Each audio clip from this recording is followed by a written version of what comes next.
अस्सलाम वालेकुम स्टूडेंट्स, उम्मीद करते हैं कि आप सब खैरियत से होंगे। अल्लाह ताला आप सबको अपने ज़मान में रखें। सो स्टूडेंट्स, आज हम एक और छोटी सी एक्टिविटी कर रहे हैं और इसमें हम करेंगे कि हमने अपना दिमाग यूज़ करते हुए इन क्वेश्चंस को सॉल्व करना है।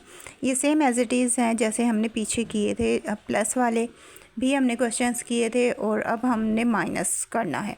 ठीक है, तो प्लस और माइनस वाले क्वेश्चंस का जो मेथड है वो सेम ही है और यहाँ पे मैं आपको समझाने वाली हूँ। लेकिन उससे पहले आपको अगर याद हो तो मैंने आपको बताया था कि हमारे पास जो वैल्यूज़ आएंगी हमने सबसे पहले आपको पता होना चाहिए कि वो टेबल्स के अकॉर्डिंग दी है। जो टेबल्स जो कि आप याद कर चुके हो, टेंस, वंस, हंड्रेड्स, थाउजेंड्स, ये वाला टेबल आपको याद होगा।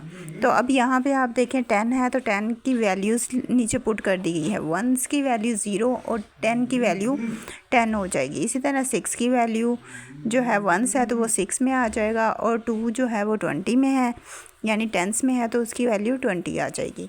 इसी तरह जब हम 26 में से 10 को माइनस करेंगे तो हमारे पास टोटल आएगा 16। उसके बाद हमने ये पेयर करना है, 16 आ जाएगा।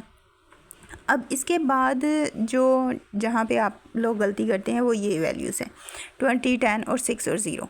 अब ये जो है आपने इसके लिए याद रखना है कि वंस जो होता है वो छोटा होता है और टेंस जो है वो बड़ा है। तो जब वंस की वैल्यू हम लिखेंगे तो वो नीचे लिखेंगे और जब वो टेंस की वैल्यूज़ हैं वो हमने ऊपर लिखनी है। तो टेंस की दोनों वैल्यूज़ ऊपर आ जाएंगी और वंस की दोनों वैल्यूज़ नीचे आ जाएंगी। इस तरह से हमने टेंस की वैल्यूज़ में से टेंस को माइनस करना है और वंस की वैल्यूज़ में से वंस को माइनस करना है। और जब हम इन्हें माइनस कर लेंगे तो हमारा आगे आंसर आ जाएगा। जिन्हें कंबाइन करेंगे तो हमारे पास 16 आंसर आएगा। आई होप सो आपको ये समझ आ गई होगी।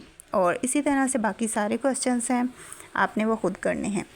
और इसी के साथ मुझे दीजिए इजाज़त, मिलते हैं नेक्स्ट वीडियो में। Thanks for watching. अल्लाह हाफिज़।